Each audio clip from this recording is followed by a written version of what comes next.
Hello, global gardeners. Let's get your gardening week started with 90 minutes of great gardening conversation. We'll get your questions answered. We'll swap stories back and forth. And today, let's have a focus on container gardening.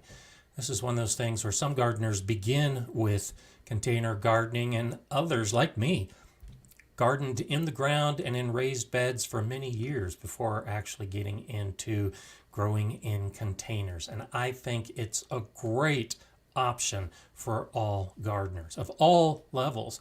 When we talk about container gardening, there really isn't a precise definition of what is a container and what's a raised bed, where you delineate the two, and I don't think that really matters. Generally, growing in a container means that that container is portable. You can move it around, you can put it away at the end of the season, whereas a bed and a raised bed tends to be more permanent. Now, I have some beds. I've got my 2 animal troughs that are painted green. You've seen them in my videos. I think of those as containers, but they're almost 3.5 feet long. They're a couple feet wide. They could just as easily be considered a raised bed. Whatever you call it, I don't think it really makes that big a difference. So as I'm talking about container gardening today, I'm for the most part referring to a smaller container. When it gets big enough that you can't move it anymore, then yeah, you might want to think of it as a raised bed. And I should probably think of those troughs as raised beds because they're in their permanent home, they're filled with soil, and they are definitely not portable. But they are smaller size. And the smaller size of containers adds some problems.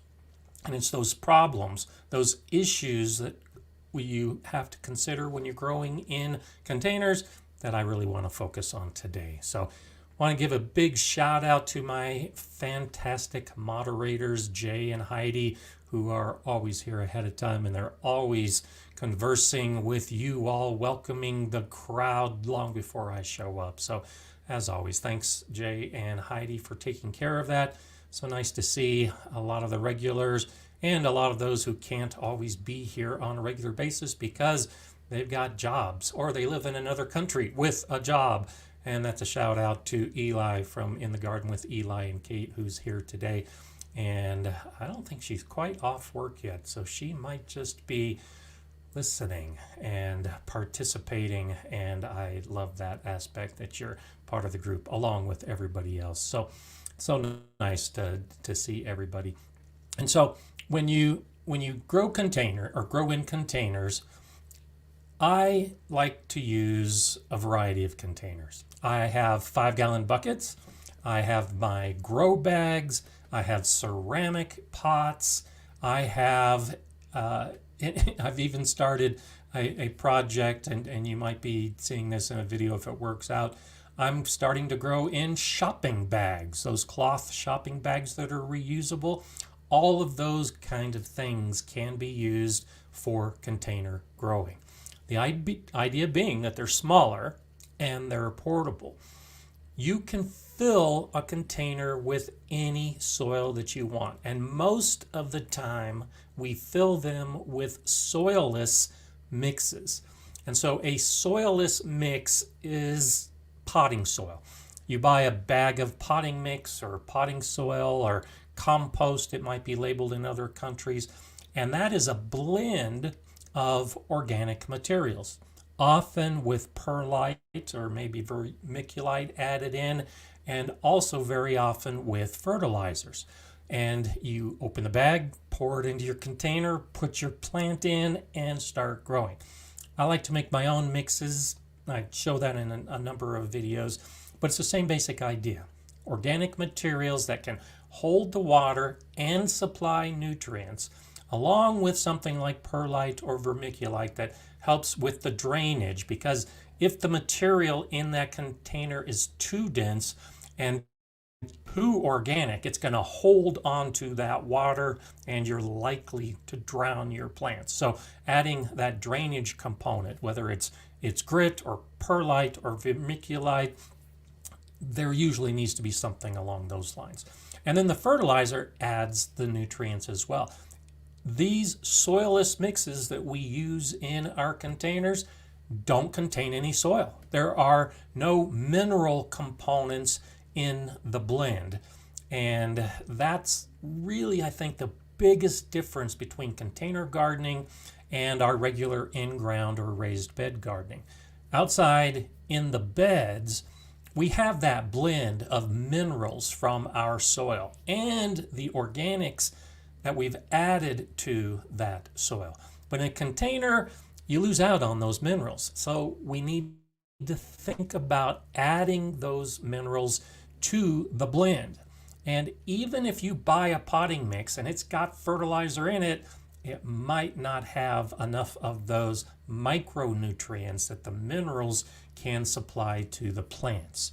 And so rock dust is very common to be added into some of those mixes. I'm using the IV Organic 333, which also has a blend of some of those mineral components. You can get something like azomite, which adds the mineral components. But think about the soil. I'm big about soil. You know that when I'm talking about the garden beds. You also need to think about the soil component when you're growing in your containers and try to give all of the macronutrients and as many of the micronutrients as you can when you're growing your plants in those containers. So let's go ahead and get to some of the questions. Gardens Happen is saying, cost-wise, the reusable grocery bags compared to the grow bag is only a little more expensive but can last for multiple years. Yeah, and that's one reason why I'm trying out the shopping bag. I like the thick felt grow bags, and this year I'm using mine for the third year in a row, and they show absolutely no degradation at all. Whereas the shopping bags are much thinner. I'm expecting to get 1, maybe 2 seasons from my shopping bag. But the reason that I bring it up and the reason I'm experimenting with it is here in Colorado, we had a law that took effect recently. They no longer give plastic bags in our stores. And so when you go shopping, you have to bring your own bags, or you have to buy the plastic bags at the store. And so a number of businesses are starting to give away the shopping bags, the cloth shopping bags, as marketing for their particular business. And so the ones I'm using, I got for free, and that's the aspect that I'm looking to mention and focus on if that video comes out. Hopefully it'll all work. But the idea being that if you go to some event and they give away those type of bags for free, it doesn't cost you anything. You don't have to buy the big grow bag, and it might work. And I think it will work. So I agree with you. I think the grow bags are about the same cost if you buy it, and slightly more expensive potentially, but they will last a lot longer. There's no doubt of that. So it'll be a fun experiment, and we'll just have to wait and see. At Home with Cherie says, I use all different sizes of grow bags, and I used raised bed garden soil in them.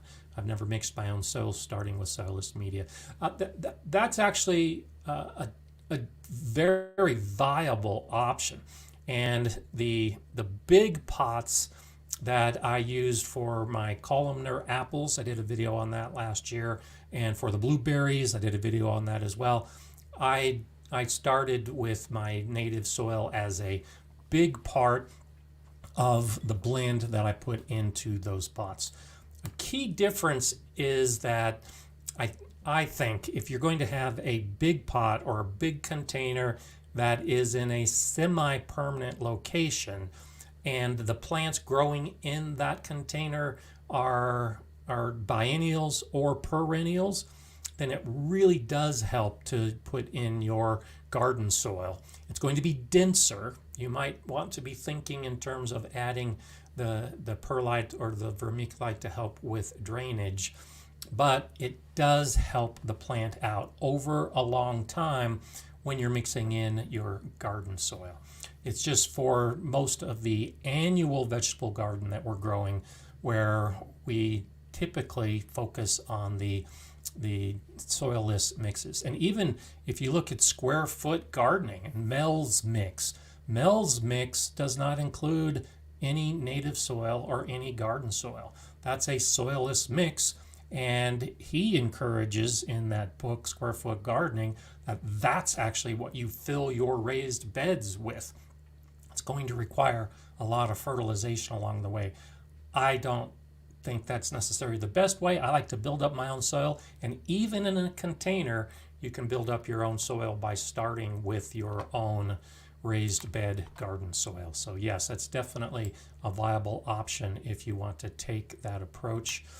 We have a container tip from Jay. Dollarama in Canada has various grow bags for good prices. That's a good idea. I've seen them at the dollar store here in the States as well. And there is a difference. I've bought my grow bags from a number of different sources, and typically the ones that you pay less money for are thinner material, and the ones you pay more for are thicker material. And the big grow bags do tend to have a thicker material than the smaller bags. And so, you know, you get what you pay for. If you are getting one of those thin bags, it might last 3, 4, 5 years. I haven't had mine for that long, so I really can't say. The thicker bags, I expect would last 5, 6, 7 years and more. So take that into consideration as well when you're choosing what kind of containers you want to grow in. I like the idea with my grow bags, and I think this is one of the biggest options. I've actually been dealing with it for the last couple of days. So last year and the year before, I grew potatoes in my fabric grow bags. And my winters are so harsh, and of course I want to be able to reuse those grow bags. I store them away in the winter inside. And so at the end of the season, what I typically do in my grow bags is I take that good soil that I mixed up and I add it to my beds as one of my amendments. And I showed that in a video last year or the year before.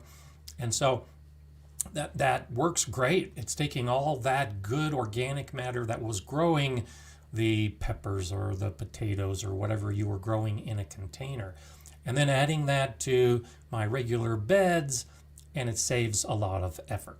Well, I did that in my greenhouse a year and a half ago now. As I was starting to develop the soil in my greenhouse, I took the grow bag soil and dumped it into my greenhouse bed. The same idea, a lot of good organics. It's already got some fertilizer in it. It's a great way to get that soil in my greenhouse, which started off as terrible soil, and give it that good quick boost. And last year I grew some tomatoes in there, and I grew some peppers in there, and they did pretty well. And I also grew a whole bunch of potatoes accidentally. When I had harvested my potatoes from the grow bags, there were still little itty bitty potatoes that were left behind that I never saw.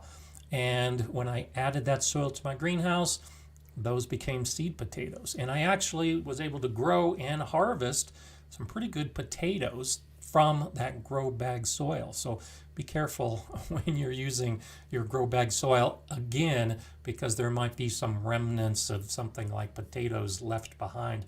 And they're still there. This weekend, I've been weeding the soil in my greenhouse because the potatoes are popping up. And so I think in just the last 2 days, I've dug up eight or nine potato plants that the soil still had some of those small potatoes after more than a year, and they're starting to sprout. But I don't want any potatoes in my greenhouse this year.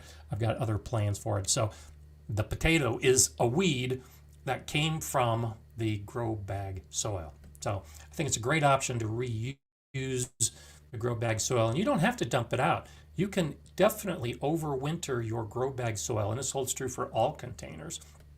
In my Greenstalk, that's what I do. And I did a video about that last year in the Greenstalk as well.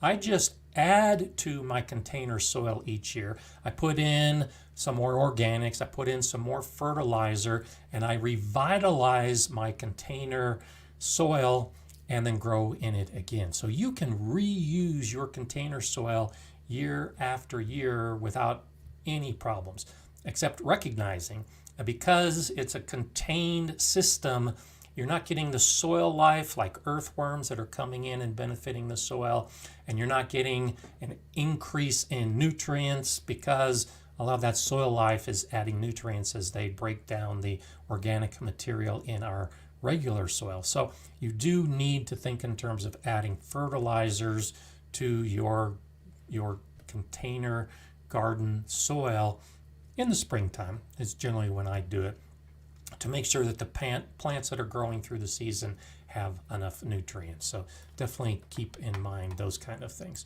Sherry's got a question about non-aggressive black snakes in the compost pile. I know they must eat rodents. Is their excrement a bad ingredient for my raised beds?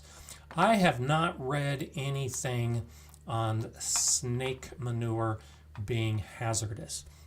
But when we talk about the manures we use in our garden, you ideally are using the manures from plant-eating animals.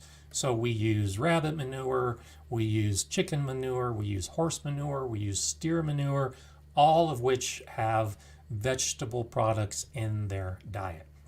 It's not a good idea to use dog manure or cat manure, or I did see some or a paper or report on mountain lion manure, which you can actually, if the circus still comes to your town, they'll often sell that manure at the end of the show.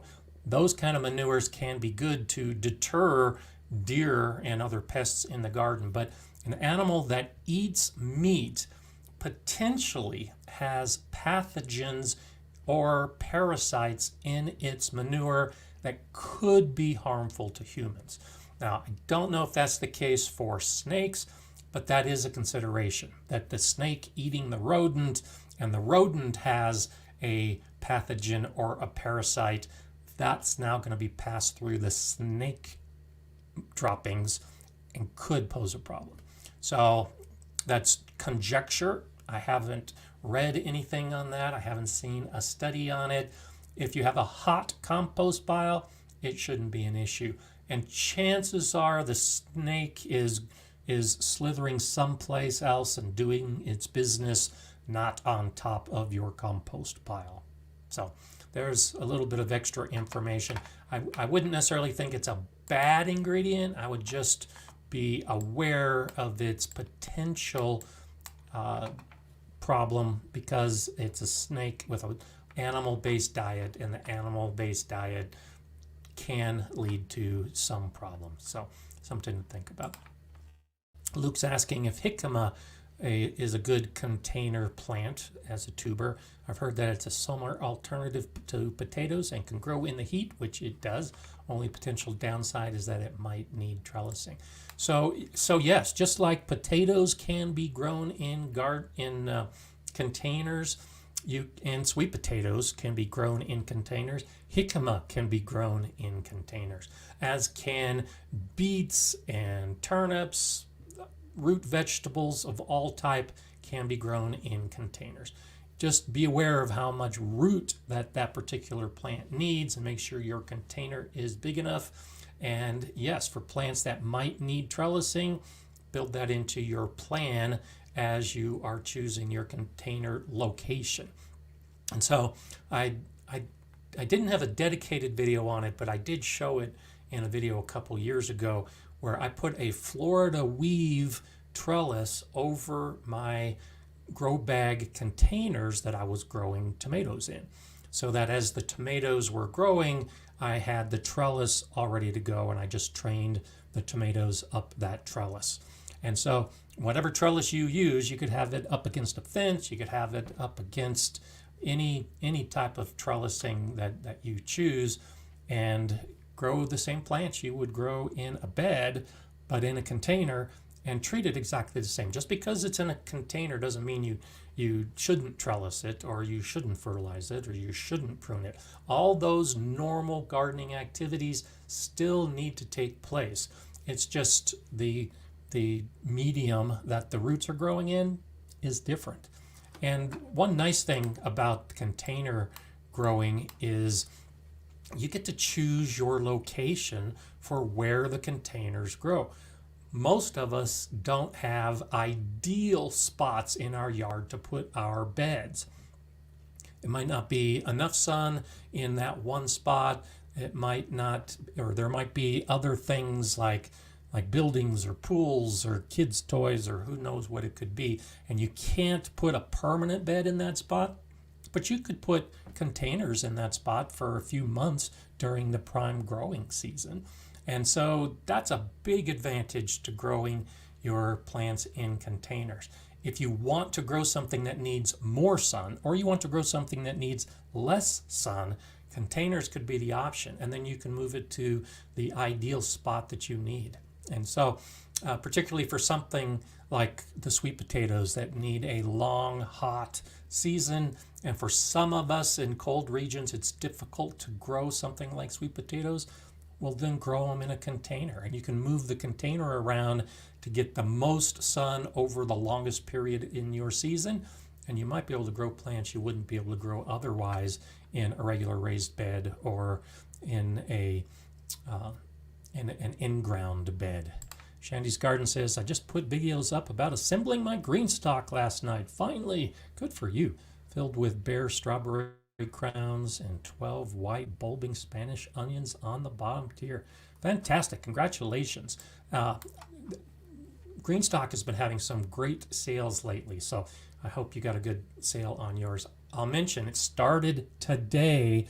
Greenstalk is actually doing their Mother's Day sale this week. This is one of their biggest and best sales of the entire year. I did put a link in the description below because this is one of those, I think, if you've got one Greenstalk and want another, this is the sale to get another Greenstalk. I think it's a great opportunity. And depending on what you get, they've even got free shipping, which makes it easy too.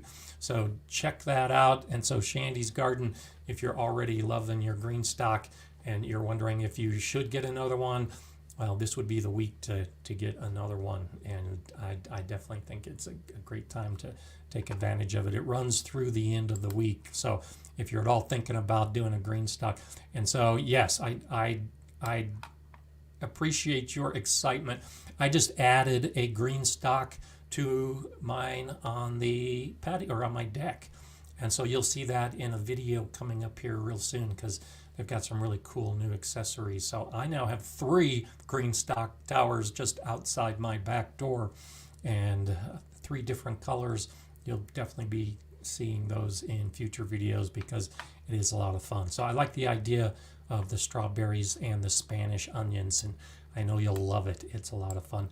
And Eli had sent me a note saying that they're getting started with their Greenstalk in Scotland. So I'm looking forward to see what you're doing.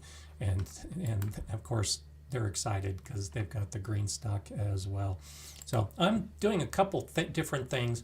And so I treat my Greenstalk, as I mentioned earlier, as a container. It's container gardening. Each level of the Greenstalk tower has 6 pockets. And depending on whether it's the original model or the leaf model, the depth of that pocket varies. But each of those levels is essentially a big pot or a big grow bag. And that's exactly how I treat it. And so anything that you can grow in a grow bag or in a 5-gallon bucket, you can grow in one of those tiers for a Greenstalk. And this year I'm planning on doing some root vegetables, some carrots, and some beets. I've got about 100 basil plants started downstairs. I'm going to have a basil tower. I've got 12 different varieties. I think I'm going to put 8 of them in my Greenstalk. So all the different levels will be different types of basil that I'll be making a lot of pesto with in the future. But then I like to do herbs and salad crops so that I can just walk out my door and harvest something and go right back into the kitchen. So I'm sure we'll be talking more about that over the course of the growing season, and I'm always interested to hear what you all are doing in your green stocks. And there's Jay. Thanks, Jay, putting up the link. And yeah, definitely use the Gardner Scott code, because even with the sales, you can still use the Gardner Scott code and get $10 off. So that's why this is just such a great week to get the Greenstalk, because the prices are about as low as they ever are, and you get 10% off, and depending on what you get free shipping. So it's just fantastic. That's why I wanted to talk about it. Sherry says, does anyone here have to brace their Greenstalk towers with fishing line or stakes to keep them from going over during windy storms? I get some real bruisers here in Delaware. So mine have been in place about 3 years now.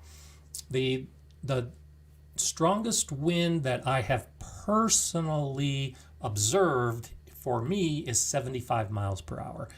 The Greenstalks didn't even move, didn't show any indication of being affected at all.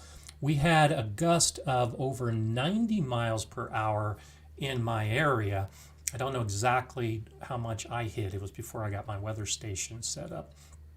And so my Greenstalks have held up to very strong sustained winds and also very strong gusts with absolutely no problem whatsoever. And so I'm not at all worried about it. And no, even though it's freestanding on my deck in the open wind, I've never made an effort to brace it and never felt that I needed to. I do have some that have the wheels on the base, and I will lock the wheels because I have had the concern that maybe the wind would blow it and it would roll into the railing, but I've never had that issue because I just lock the wheels. And so I don't think it's anything to be concerned about. I haven't heard any reports, and I've asked the folks at Greenstalk, and they hadn't heard any reports of anyone reporting that it had blown over. And so if I hear such a report, I'll definitely pass it on. But it seems to be one of those things that we really don't need to worry about. And so Bettina says, ours got blown over right on the back deck. Interesting. We use bungee cords to anchor to the deck railing. So it could be, I don't have the tall one. I didn't go with 6 levels high. Mine are 4 and 5 levels high. And so that could be a consideration, is that the height could be a factor. So if you have the high one with all of the levels, then as Bettina points out, maybe it's one of those things to consider anchoring if you know that the high winds are coming. But like I said, I haven't had an issue with it, and we'll just have to wait and see. And so let's see. T says here in Kansas we're flat, so our wind is crazy. I have some stacked planters that I ended up making posts, cemented in posts that I slide my containers on. That's a good idea, and I'm actually planning to do that from a decorative perspective, where I've got a wine cask, half of a wine barrel, and I'm going to put that onto a wooden post and then grow plants up the post as a trellis. And so as you're using containers for your gardening, don't think that you have to have everything laid out in nice rows and it needs to look like a traditional garden. Yeah, you can definitely stack your containers. You can definitely put posts in the middle of your containers or line your containers around a single post and use that for a trellis. Great idea. Use the flexibility of container gardening to your advantage to add some of those aesthetics. I've seen pyramids of 5-gallon buckets where the lower level has like 13 buckets, and then stacked on top of those, you might have 8 buckets, and stacked on top of those, you might have 4 or 5 buckets, and you can have 3 or 4 levels of containers making a pyramid in your garden. That's definitely an option as well. It all comes down to the material you're using. And so 5-gallon buckets are pretty rigid. They'll support the weight of another bucket on top of them. Be creative with some of your container gardening as well. I've also seen people that have taken buckets or containers of all different types and painted them or covered them in a material like wallpaper to add that decorative aspect to your garden as well.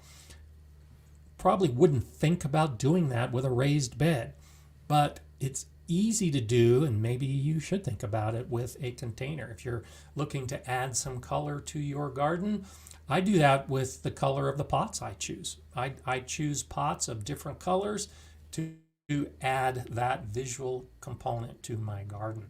And so that's one of those things about container gardening that I think isn't talked about very often. The visual, the decorative aspect of it. You can grow almost anything in a container. Why not make it look good? I've mentioned many times the gardener I know who gardens in 5-gallon buckets, and he puts them on his driveway, and they're all white. And it's not particularly attractive to see all these white buckets lined up on a driveway. Not much effort to paint them. I'll show in a video coming up where I talk about my greenhouse and putting water to help keep my greenhouse warm. I painted my buckets, my white buckets, I painted them black so that they could absorb the heat to warm up the water inside. I could just as easily use those same buckets and paint them purple or green or gold or whatever and put them out in the garden. And I'm actually considering that. I just haven't picked the color yet. And I'm actually thinking of rainbow colors. I had my granddaughters come and paint some poles that I use to support the bird netting over my fruit trees. And so that's one of those projects I've been thinking about doing, is taking these buckets, and I just got a big supply of plastic buckets, and having my granddaughters paint them and decorate them. Then we'll fill them with a soilless mix and put some plants in for this season. So you can probably expect to see that video upcoming, because I think that's a really nice way to add some color to your garden in an area that maybe there's no other color but green. If you've got an area with a lot of leafy plants and no colorful fruit or colorful flowers, we'll stick some containers in the middle of that bed or around that bed to really add a visual component. And then you can still grow in that pretty bucket. So it's a lot of fun. In the garden with Eli and Kate is talking about that. Went with a theme around the garden of purples, pinks, and greens, and just a few cans of spray paint is all you need to do it. So yeah, go ahead and think about that as an option when we talk container gardening. Whatever the container is that you're using and you want it to look like, do it.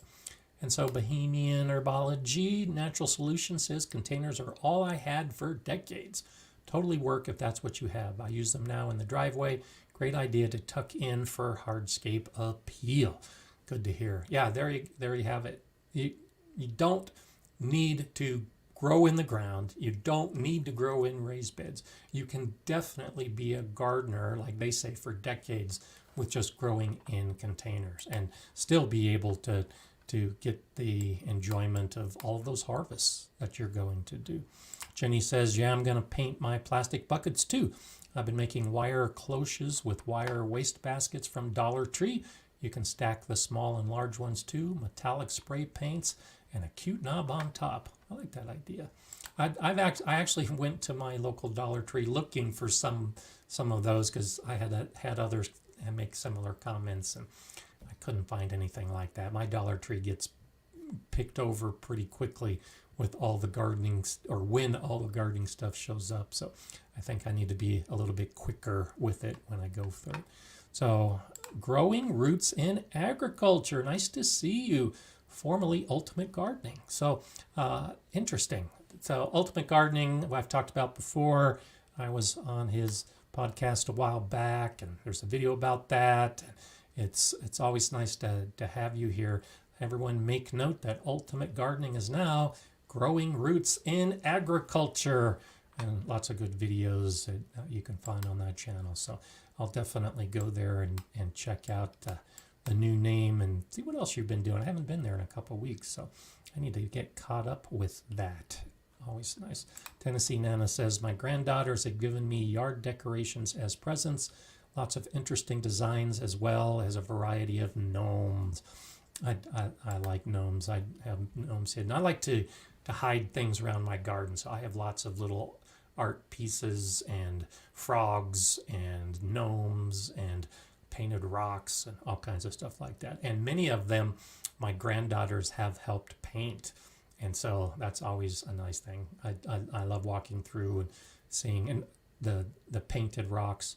I have one just outside my front door for the comfrey plant that I have there, and I've got a rock right in front of it that my granddaughter painted me that says comfrey as a plant tag. So that's always an option if you're looking for good activities for kids in the garden. Shandy's Garden says, sometimes I bury my containers.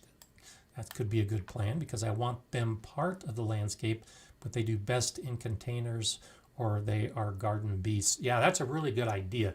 So if you want to grow something like mint that can easily escape, or horseradish I talked about a couple weeks back, a plant that if it gets out of its container, it can take over your garden, so you need to grow it in a container.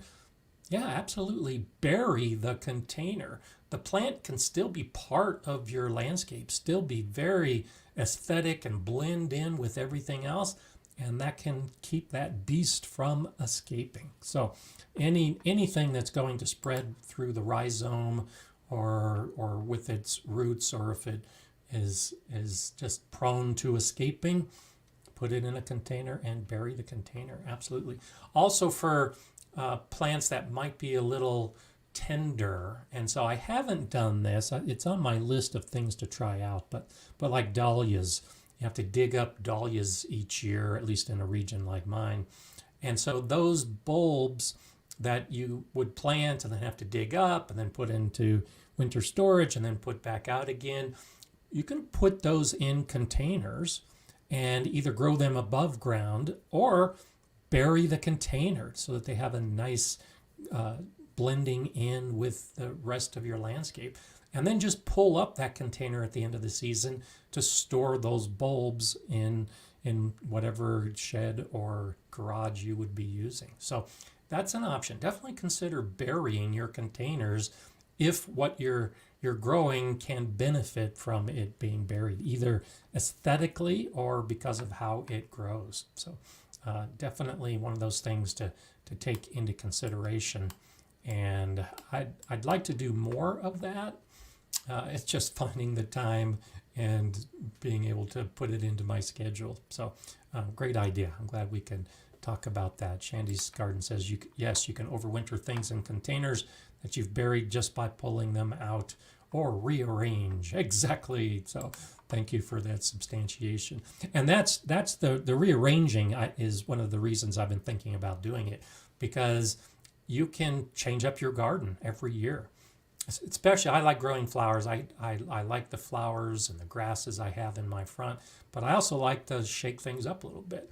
And so I've got some pots, painted pots in my front landscape, and I like to move them around from time to time. Well, why not do that with the buried pots as well and have them growing? Especially something like tulips. I finally have my tulips coming up, and I noticed that the deer have already found the tulips. When I first put those tulips in, I didn't know I had a deer problem. For the first year, the deer didn't know that I had tulips, and now they do.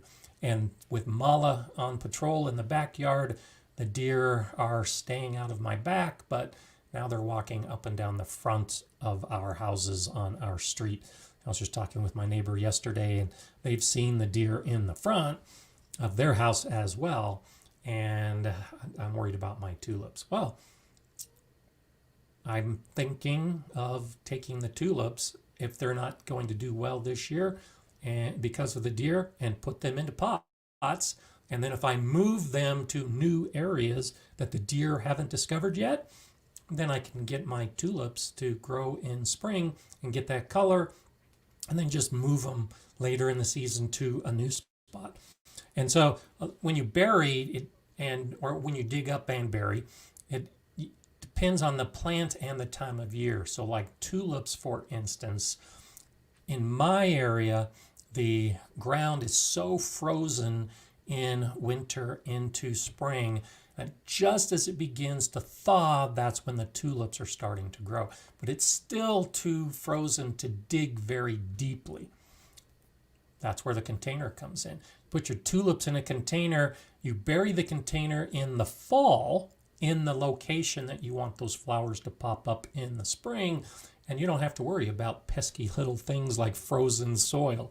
So there's some planning and some scheduling associated with that, but it's definitely a viable option. So Cat W's saying good morning, and good morning to you. I have a question. Planted a couple of pepper starts in buckets. Do I need to prop them up for better drainage? You shouldn't have to. And if by propping up you mean trellising, most peppers get by fine without trellising at all.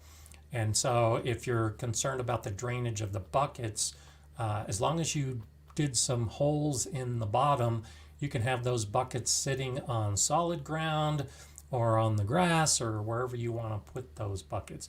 If you're growing on a concrete surface like a driveway, then yes, it's not a bad idea to prop them up with some small wooden blocks, because the hard surface of the concrete could interfere with the drainage even if you have drilled some holes in those buckets. So a lot of it depends on the surface. I put my containers, most of my containers, on open ground and just let them drain right into the soil. That's also a great way to improve your soil. That's what I did with a bunch of my grow bags a couple of years ago. I put them in an area that I wanted to improve the soil. And so as the nutrients leach out of the grow bags and drain out the bottom into the soil, they're adding nutrients to that soil. Same with any other bucket that you're watering. If you're watering it enough that it's draining out the bottom, then ideally put it into a spot that could benefit from that drainage, because that drainage is going to have some nutrients in it. But if you're on a hard surface without that drainage, propping up can give you that little bit of advantage, because you don't want the water pooling up in the bottom of your buckets and rotting the roots, and you definitely want somewhere for that water to go. So keep those thoughts in mind when it comes to what you're going to be growing. And the Happy Gardener's saying, I'm worried about the weather this summer. I'm beginning to think that the summer will be cool, so containers may be a really important option to grow this year. Absolutely. Yes, I think you're on the right track. And the other side of it as well, if you think your summer is going to be exceptionally hot, if you're living in a different region, containers, the portability of the containers give you that option in a cool summer to move them around to the warmest spot, or in a hot summer to move them around to a cooler spot, so that the plants don't become too overwhelmed by the weather. So definitely a lot of good info. Asia Joe, hello to you. A lot of great info. Thank you. Thank you for discussing container gardening. Very encouraging to new gardeners or anyone with a tight budget and limited space. Well, thank you for that. And I definitely wanted to point it out as an option. My daughter, when she was in college, did some gardening. She lived in an apartment, had a very small balcony, and was able to grow tomatoes in a container on her balcony. And what more can you ask when you're a poor college student and you like fresh tomatoes? Then just walk out to your balcony and do it. So yes, if you have no space at all, you might have a corner on a balcony to be able to put a single plant, and that might be enough to get you started with gardening. Or if you're already a gardener but you've had to move someplace and can't get a garden going yet, the buckets might be an option. And I did that video 4 years ago now, when I was moving to the house I'm in now and was in between gardens. I grew in buckets. And so I had the buckets at my daughter's house. She's now older, down in college, and has a house. And I used her house for my buckets to start growing. And then when I moved the buckets with me. So I was able to actually have a very small garden that year as I was surveying my landscape and then building my beds and then getting my main garden area going. I was growing in buckets the whole time, and it's wonderful. So yeah, I'm glad I can encourage you, and especially if you think that you can't have a garden because you're limited with space or budget, containers may be the option that can get you going. Rudimental Gardening says, remember, if you're growing in containers, plant varieties that do best in that environment. Many labels on plants will have a container logo on them. Not everything grows best in a garden. Good point. And more of the seed companies are mentioning containers, or they may not all have a logo on them, but many of them will at least mention that it's an option to grow in a container. And you're exactly right. Not everything grows well in a container, but most of our annual vegetable garden plants can grow. Do realize the limitations of the container when it comes to your plants. If you want to grow parsnips that have 16-inch long roots, well, they may not be the best choice for growing in a cloth grow bag that's only 8 inches deep. The roots aren't going to be able to reach their full potential. So definitely matching the variety and the type of plant with the grow bag or with the container can definitely make a difference. Carla says, container gardening is smart. It's using the space and resources available to one and reaping benefits others might not get in the same situation. Absolutely, Carla. So definitely think about it. And I think I mentioned this last week. I gardened for many years without even thinking that container gardening was a viable option. I thought as a home gardener, I needed to have my garden beds. And I started primarily with in-ground beds and then gradually transitioned to add raised beds. And that was it. My vegetable garden was nothing but beds. And so it was relatively recently that I started adding the containers and the grow bags as a completely new option and the opportunity to grow things that I either didn't have space for in the regular beds or that needed that little spot of sun or shade to do best. And I could put the grow bags there. So definitely add that to your blend of gardening activities, and you might find that you like it if you're not doing it. Shandy's Garden's wondering, can I grow indeterminate tomatoes in buckets if I top or cut off the leader when it's high enough and have maxed out a trellis? Indeterminates might still ripen earlier and be okay. So you can grow both types of tomatoes in buckets. And again, it depends on the size of the bucket and the plant in particular. You can definitely overload a bucket with a determinant tomato plant. There are determinant tomato plants that will grow 4 feet tall and 4 feet wide, and that may be too much for a single container. You can grow indeterminate tomatoes in a container with no problem, but as you point out, if it's going to get 8 or 10 feet tall, you need to anticipate the height. So 6 to 8 feet, yeah, assuming that's a comfortable height for most of us to work with. You can grow an indeterminate tomato in a container, have some trellis set up, and then when it hits the height that you are comfortable with, pinch off the growing tip, cut off the growing tip. I have a video about topping tomatoes. Once you eliminate that growing tip, it won't grow any taller. And you can expect that the side branches and the suckers will probably be stimulated to grow, and you just prune those off as needed to keep everything under control. 5 gallons is a good guideline per plant. A tomato plant in a 5-gallon bucket has enough room for those roots to grow and for it to do fine with no issues.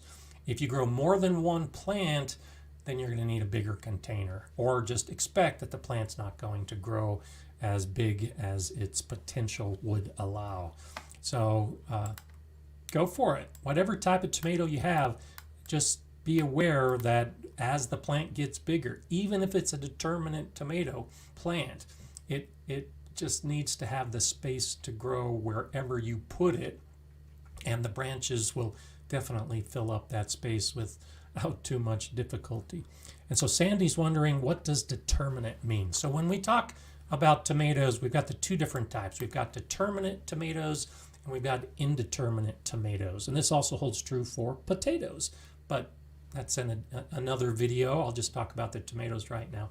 And so most of the tomatoes that we grow are indeterminate tomatoes. Most of what I see sold in the stores are indeterminate tomatoes. Those are the ones that will grow and grow and grow and grow until they get killed by a frost or freeze. And so that means an indeterminate has an indeterminate length. It'll just keep growing. It could be 6 feet tall. It could be 10 feet tall. At the Galileo School greenhouse, I had tomato plants that were 12 feet tall. Those are indeterminate tomatoes. And what happens is as they grow, they'll send out clusters at the junctions between the leaves and the main stem. And so when the plant is 2 feet tall, you'll have some flowers and some fruit start to develop lower down. And then when the plant is 3 feet tall, you'll have more flowers and more fruit develop. And as the plant grows, it keeps adding more flowers and more fruit. And so you'll get a harvest over a very long period of time, because those very first fruits will be ripening at the same time that more flowers and more fruit are being put onto that plant. So if that's what you like, if you like going out and harvesting every single day, an indeterminate tomato is what you're looking for.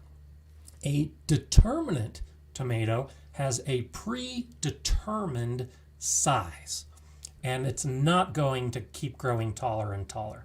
And so depending on the variety, it might be 3 feet tall, it might be 4 feet tall. When the plant gets that size, it sets flowers on the whole plant. And all those flowers begin to fruit, and all that fruit begins to ripen, and all of that fruit can be harvested within a very brief period of time. So a determinate tomato plant is often called a bush tomato, and you'll get a big harvest all at once, and then it's done. It's not going to put new flowers and new fruit on the plant. And so that's the big difference. If you want a plant that grows a little more compact and gives you a lot of fruit all at once, you want a determinate plant.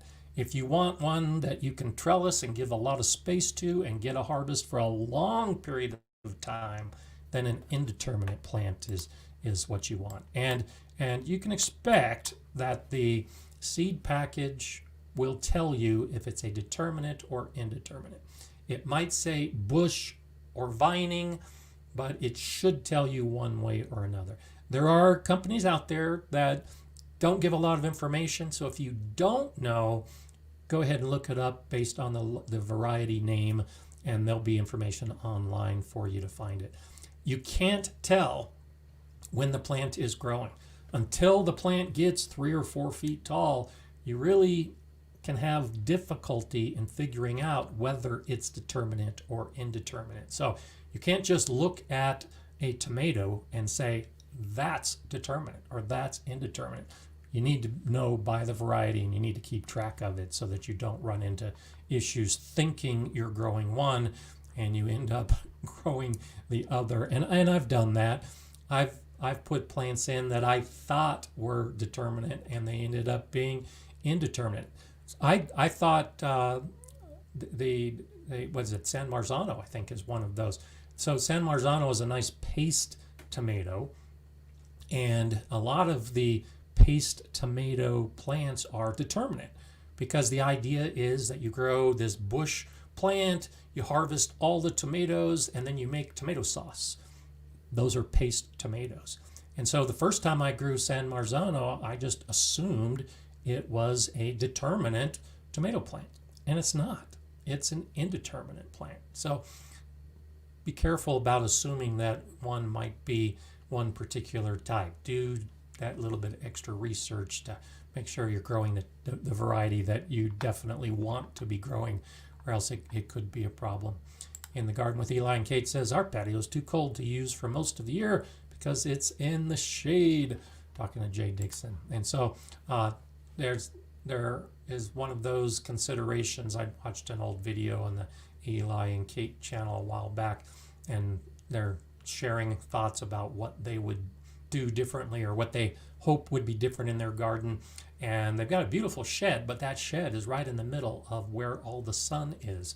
They are limited with what they can grow in different areas of their yard because of what's shaded and what's not shaded. So that's where the containers come in, and they do a lot of container gardening there in Scotland to take advantage of it. And it's one of those things that you live and learn. That's the gardening journey. You try to grow something in one spot, and that's where your bed is, and you think you're limited and you can never grow that plant again. Well, yeah, just grow it in a container, but move it to someplace else, and you'll be able to have the advantage of the garden moving around to the best places. Rudimental Gardening says, an option to growing huge indeterminate tomatoes in containers is to grow determinate tomatoes in succession through the grow season. I do this, and it's worked out nicely the last few seasons. That's good. Yeah, if you can get varieties that will fit your season, and my season just isn't long enough to usually get two of a particular type of determinate tomatoes. So the idea behind succession planting, and determinate tomatoes play in very nicely with succession planting. And so you can have a determinate tomato, a 70-day tomato. So that basically means once the plant is growing in the container, 70 days later, you're going to have your tomatoes, give or take a week on either side. And then the plant is done. Well, there's no reason to keep growing that determinate tomato plant in that container. So you pull out the plant, and you've planned ahead, so you've already got more plants that you started inside, and you put another determinate plant into that container, and you can get a whole second season in that container with determinate tomatoes. Or in the garden at large, and this is what I tend to do, you grow a determinate tomato in one of your beds or your containers. It hits its 70 or 80 day point. You harvest, you pull the plant, and then you put something else in. In my season, for a fall garden, it tends to be the cool season plants. There's just not enough time for me to have two 70-day seasons. But if your season is long enough, then yeah, absolutely. Use succession planting to get the advantages of the indeterminate tomatoes that give you a lot over a long period of time, and instead do two seasons of the succession planted determinate tomatoes. And great idea, great option, assuming that your season can support it. So I like that idea. Carla says determinate tomatoes are good for canning. You can plan to harvest and can all at one time. Yeah, and that's the big advantage, and that's why paste tomatoes are typically the type that are being used for those type of things. Heidi Clark says, I'm putting 60 days to harvest determinate tomatoes in my garlic beds after I harvest the garlic. Hope it works. And so that's the idea of succession planting. So for many of us, garlic is going to be harvested in June or maybe early July. And so picking a 60-day tomato plant and putting it into your garlic bed, for most of us, that's enough time to grow that second crop. So the garlic's in place for most of the year, about 9 months. Then you put the tomatoes in with a quick harvest time.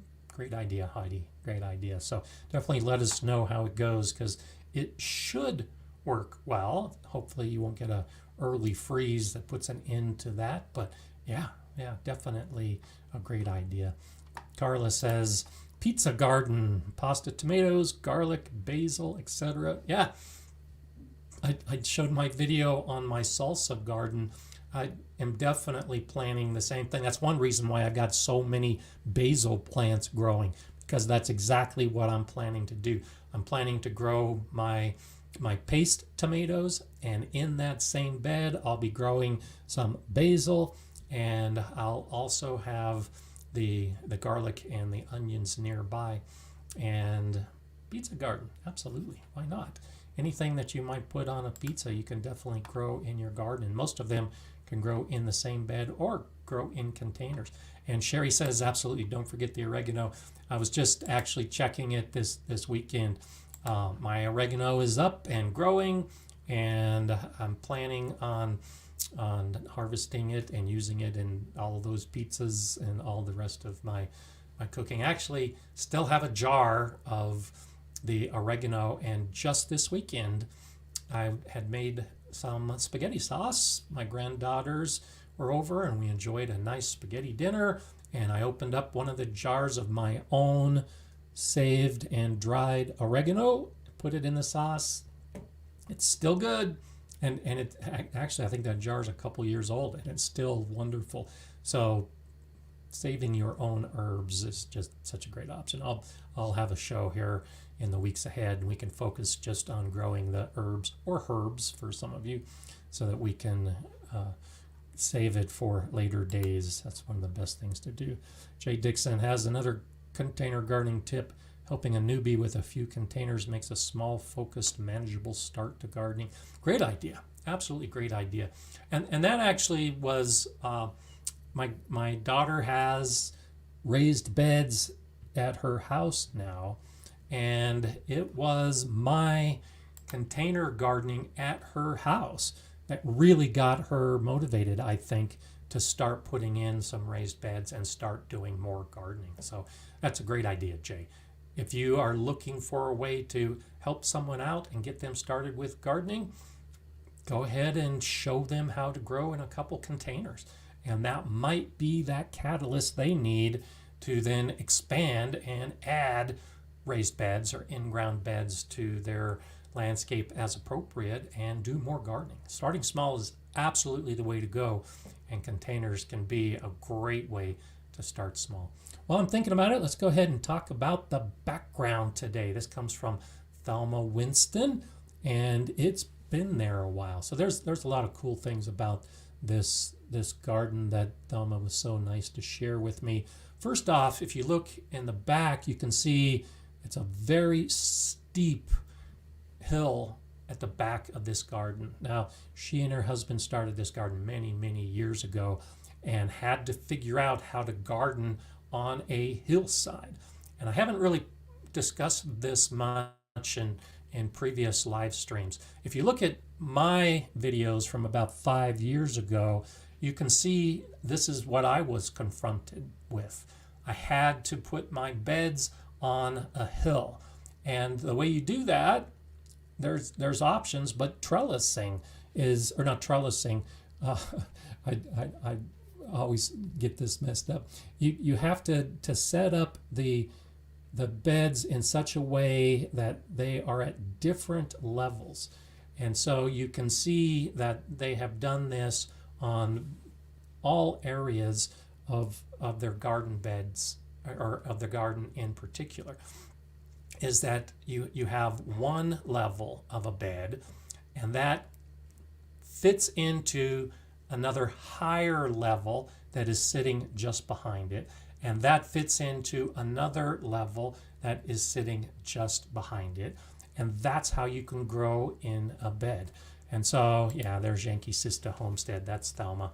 And so this is one of those things that you can add to on a regular basis, and depending on how much time you have, you just cut into the hillside, and that's how you can grow. Now, it takes time, and it's one of those things that you have to plan for, but you can see how well it has worked for Thelma.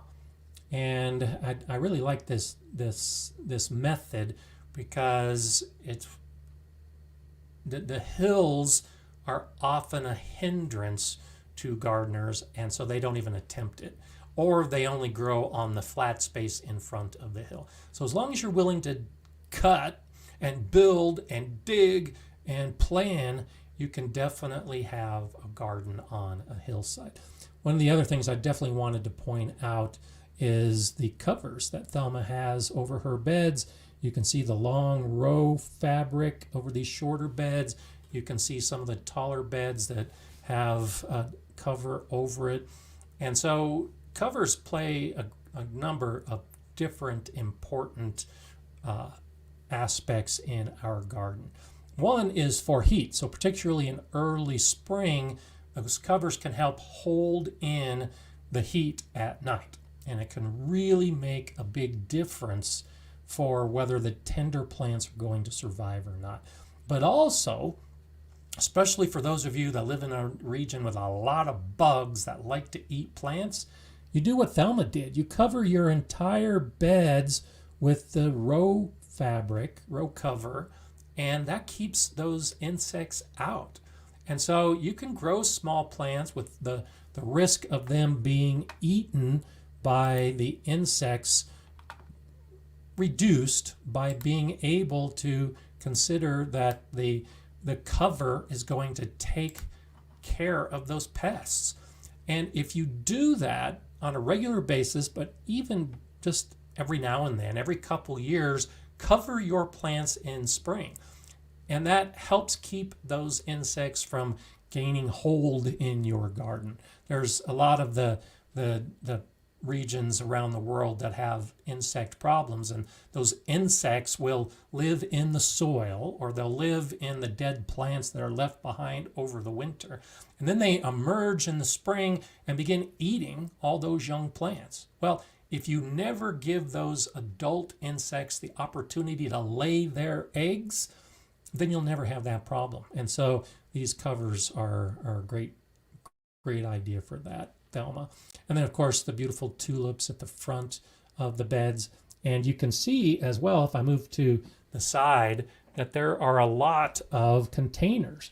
And so Thelma's got beds and she's got containers in front of those beds. So that ties in real well with what we're talking about today. You don't have to do one or the other, and you can definitely blend your pots into your garden and keep growing. I think pots are ideal for growing herbs. We should have herbs all over our garden because they are great for attracting beneficial insects. And so rather than grow your herbs in a pot on your deck, grow your herbs in a pot and put that pot into your garden. And now that plant can benefit the rest of the plants that you're growing. So there's a lot of things that you're doing, Thelma, that I think are lessons to learn for all of us. So I'm so glad that you can share that. And the tulip colors are beautiful as well. I love the yellows and the pinks. And then you can also see ground covers going up through the hill. I like all of these ground covers you have, the flowers that are filling out everywhere you're walking. So look at this. You know, there's hoops in these beds. And then of course there's barriers around the beds to keep out all those other animal pests that might want to dig. So what this shows to me, among everything I pointed out, is just the amount of work. And Thelma mentioned that this has taken place over a number of years. This isn't the kind of thing that you can necessarily go out and get done in a weekend. If you're confronted with hardships as far as where you want to put your garden, take your time digging away at the hill and building your beds and putting the hoops up and covering to keep the insects out. All of that takes time, but that's what we gardeners do. Once you figure out what your schedule is and how you can make all those things happen, you can end up with a beautiful and productive garden that can definitely be successful. So thanks for sharing. And Thelma, check your email. I've emailed you a couple times and I don't know if you haven't seen it. So I need to get in touch with you. So I hope I hear from you soon. Francis is saying, I'm trying to figure out how high my hoops will be if I use 10 foot or 3 meters plastic pipe over a 4 foot or 1.2 meter wide bed. My math has escaped me. And so generally, these are the numbers that can help you when you're using hoops in your beds. So if you have a 10 foot hoop in a 4 foot wide bed, you can figure out the math using an oval formula, but it's pretty close to 4 feet. So a 10 foot hoop, 10 foot length of pipe to form a hoop will be about 4 feet tall. Most of my hoops are about 6 feet of hoop, and that gives me a 2 foot high hoop. When I use an 8 foot length, that gives me about a 3 foot high hoop. And so those are rough numbers. 10 feet will give you 4 feet high, 8 feet will give you 3 feet high, 6 feet will give you 2 feet high. It's not exact, but it's close enough for planning purposes.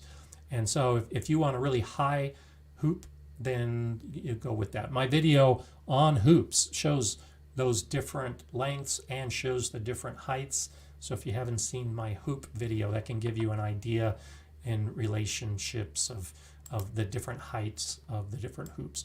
Almost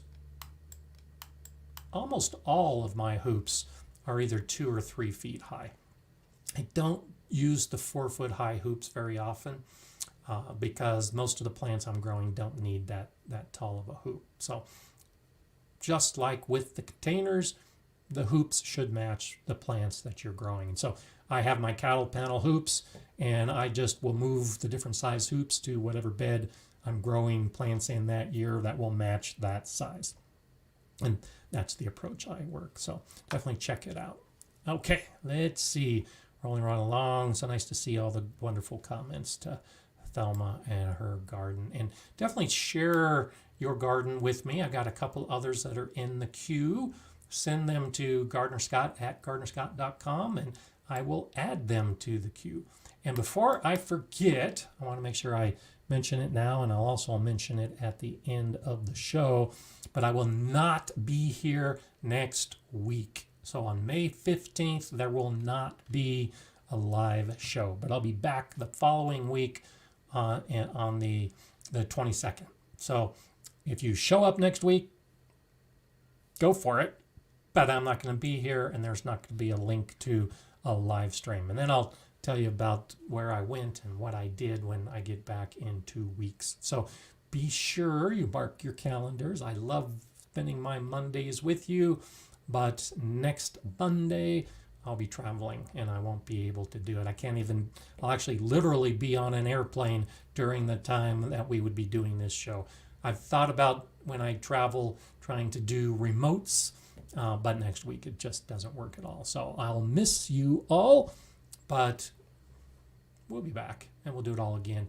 And I'm looking forward to the backgrounds that I can show in the weeks ahead of all of your gardens and all the fun things to do. So still lots of time left. We can cover more topics. I've touched on it, and it's one of those things that one of the hardest parts about growing in containers is providing the nutrients that the plants need. I don't like the scheduled fertilization. So you see a lot of recommendations out there that say fertilize every 2 weeks, or fertilize every 3 weeks, or fertilize once a month.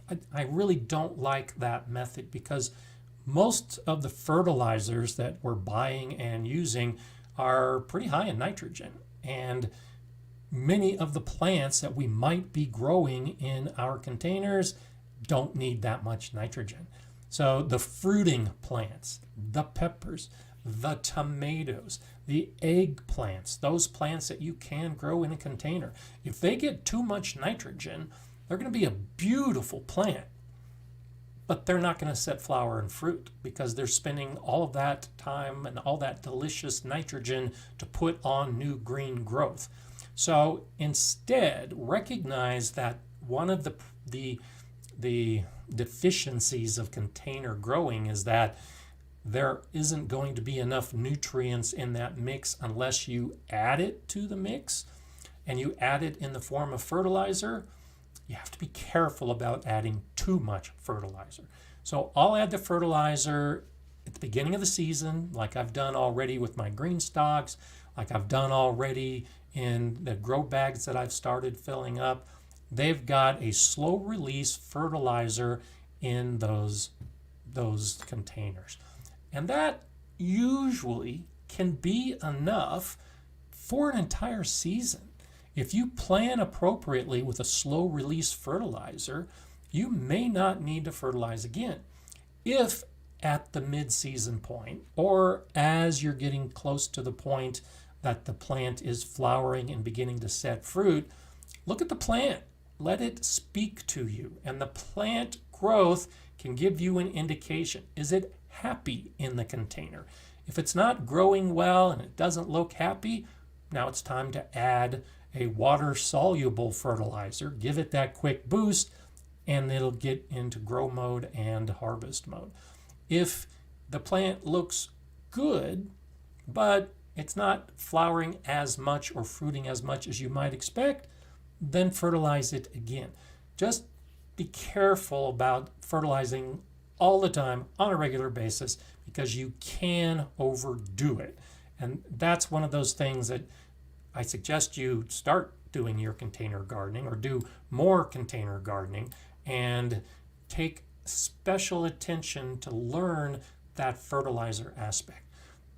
The last 3 years that I've been growing in my Greenstalk, I add the fertilizers at the beginning of the season when I revitalize my soil, and I never fertilize again.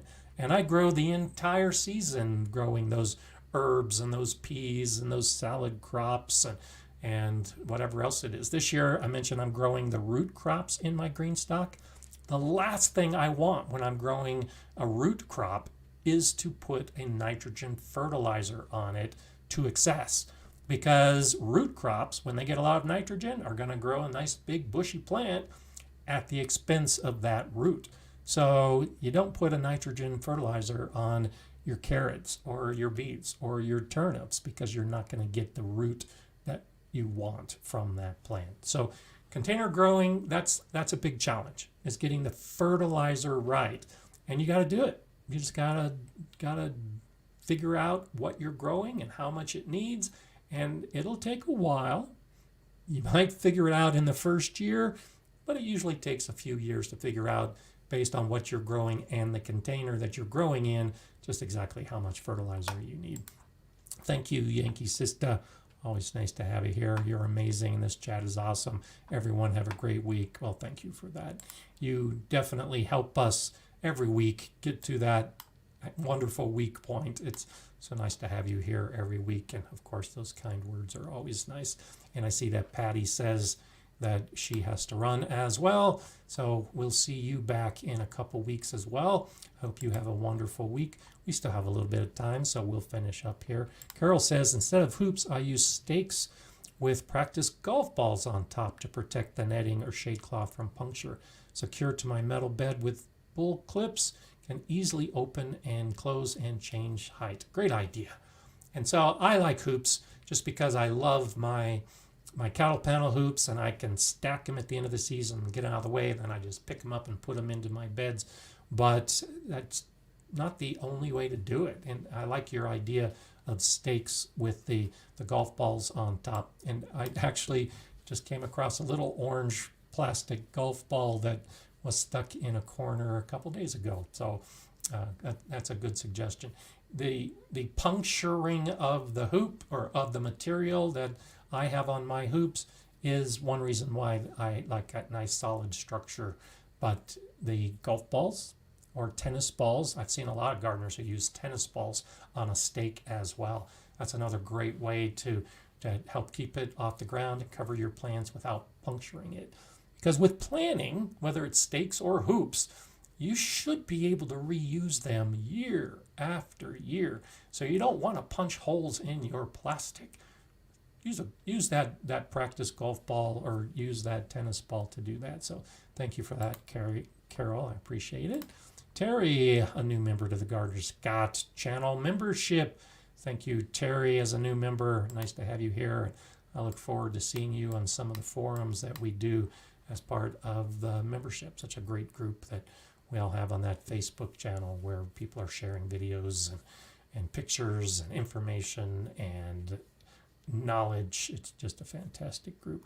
Shandy's Garden says, I'm thinking about adding rebar around all of my beds so that I can move my hoops, or like Jesse at plot 37, make perfectly fitted net cages to move around the exact size of the beds. Yeah, that's what I have with my cattle panels, is they're fitted to my beds, and I just pop them in position. And I've also done that. I showed that in the hoop video where I use rebar, and I've got my both the PVC and the metal conduit that's already bent to size, and I just slide them over the rebar. So yeah, that can be a real easy, quick way to put your hoops in place, is to have everything already pre-measured, have the rebar already in place, and then just slide the hoop in and out as needed. And then to the previous comment as well, I use the spring clamps to hold everything to whether it's a conduit or whether it's my cattle panel. I've got different size spring clamps that hold the netting or the shade cloth or the plastic or the row cover, whatever it happens to be. So it can definitely be an easy way to go. Riverdale Gardens, nice to see you here on a Monday. Just sprayed BT on my young fruit trees while listening. 2 years straight, eaten in May by small black caterpillars. Wrote it in my journal last year, problem avoided. Good for you. So BT is Bacillus thuringiensis. It is a bacteria that you can put on your plants. Does not harm people or animals at all. But when you spray it on your leaves and a caterpillar comes and eats that leaf, that BT is now ingested, and that bacteria lives in the gut of the caterpillar for a very brief period of time and then kills it. So it is a really easy organic method to get rid of caterpillars, that, especially on fruit trees. If you have an infestation one year and you spray your trees with BT, it greatly lessens the chance of an outbreak the next year. So you can totally disrupt the life cycle of those caterpillars by using BT. So great idea. There's also BT, there's a number of different types of BT. You can get BT for mosquitoes. And so if you have a mosquito problem, if you've got a garden pond or a bird bath, you can get some little BT pellets to put in it to take care of the mosquitoes for the same way. So yeah, BT is one of those miracle pest controls that it's totally organic, and definitely something to take advantage of if you get the opportunity. And so David Patrick is asking, where do we get it and what is it? So I just explained what it is, and all you have to do is just do a search of garden BT or caterpillar BT or even just BT pesticide, and you can get it everywhere. You can get it on Amazon. Most nurseries will sell it. It comes as a powder, and you just usually mix it with water or add it to water, and it's as simple as that. And then you spray it on your plants and go from there. And it takes care of all the pests. And it only works on those eating insects. So if you spray it on a leaf and a squash bug walks across the leaf, it's not going to kill the squash bug. It has to be ingested. And that's why it's ideal for caterpillars, because caterpillars are eating the leaves and they're ingesting the BT. And so that's, even if you did ingest it, it's not going to harm you. It's very, very specific to the type of insects that it affects. And so you can spray it on all types of leaves, even lettuce leaves and spinach leaves, without you harming yourself, but with it killing the caterpillars that you don't want on those same plants. And so David's asking, will it hurt bees? No, because bees are not ingesting the leaves. Now, it's possible for a leaf cutter bee and I'm not positive about this, but the leaf cutter bees are eating the leaves as they're cutting out those small leaf sections. So it's possible that it would harm a leaf cutter bee specifically. But the other bees, the honey bees, they're not eating the leaves, and so they're not going to be ingesting the BT, and it's not going to be an issue at all. It's for those other species of insects like the caterpillars, and that's really what it's really going to affect most of all. Sandra Burrell, nice to see you here. Love your personality. Well, thank you for that, and soothing voice. You might remind me of Mr. Rogers. Thank you. I've heard that before. I live in New Jersey and recently dug up my front yard and it was clay. I've done my second go yesterday using gypsum, and let's see if you have the rest of that comment. But good. I hope you're using a lot of organic matter like compost. Maybe that's what you were using. The gypsum is not going to do a lot. It'll help some of the clay, but the organic matter is really what you want to be adding. The aged manure, the compost, get that organic component into your soil, and that will really help with a clay problem. It also helps with a sandy problem. So it's one of those ways. Oh, there you go. And other amendments like the cow manure, topsoil, and garden soil seems to be working good. Yeah, the aged manure and compost, all that organic stuff, and then make sure you mulch on top with a nice organic mulch like straw or leaves or dried grass, and that's a good way to improve your soil if you have those kind of issues with a clay soil, because that can definitely be a problem. And so I'm done with my amending this year. I've talked about that in recent weeks. I think fall is the best time to amend your soil. It does take time for all those organics to improve the soil. If you can't get it done till spring, get it done in the spring. If you don't have it done yet, go ahead and get it done now. And that may be one of those things to push you toward container gardening. When you put a lot of raw organic materials into a soil, it takes a while for the soil life to come alive and increase in population to the point that it's decomposing that organic matter. It happens pretty quickly. The bacteria can grow very, very fast. The fungi doesn't grow as fast, but it takes time for them to become established and get to the point where the nutrients from that organic matter is being released into the soil and then becomes available for the plants. So if you're getting a late start in your garden, as far as the amending of the soil, I like to give my soil at least a month, preferably 6 weeks to 2 months before I put plants in. If you want to get started before then, do container gardening. Amend your soil, get your soil cooking, get that soil life growing, and put some plants into a soilless mix in a container while you're waiting for your primary soil to be ready to go.